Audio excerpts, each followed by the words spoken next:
నువ్వులతో పరమాన్నం ఒక్కసారి ఇలా ట్రై చేశారంటే ఆ పరలోకంలో ఉన్న దేవతలందరూ నవ్వుకుంటూ ఈ నువ్వుల పరమాన్నాన్ని ఆస్వాదించాల్సిందే. ఏం లేదండి, ఒక గ్లాసు బియ్యానికి సగం గ్లాసు పెసరపప్పుని తీసుకొని కడిగి 7 గ్లాసులు నీళ్లు పోసి 7 విజిల్ వచ్చే వరకు ఉంచాలి.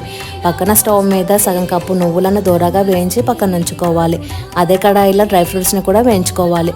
ఒక గ్లాసు బియ్యం తీసుకున్నప్పుడు సగం గ్లాసు బెల్లాన్ని తురిమి పక్కన ఉంచుకోవాలి. ఇంతలోపు 7 విజిల్ వచ్చాక మూత తీసి ఒక గ్లాసు పాలను పోసి అందులోనే తురిమి పెట్టుకున్న బెల్లం తురుమును కూడా వేసి 10 నిమిషాలు కలుపుతూ ఉండాలి. ఇంతలోపు నువ్వులను పొడి చేసుకొని ఆ మిశ్రమాన్ని కూడా ఇందులో వేయాలి.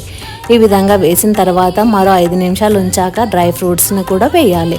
ఇలా కలుపుతూ ఉండాలి, లేకుంటే అడుగంటుతుంది. ఆ తర్వాత చివర్లో ఇలాచి పొడి వేయాలి. అంతే, పరలోకంలో ఉన్న దేవతలందరికి ఇష్టమైన నువ్వుల పరమాన్నం రెడీ. మీకు ఈ వీడియో నచ్చితే ప్లీజ్ లైక్ అండ్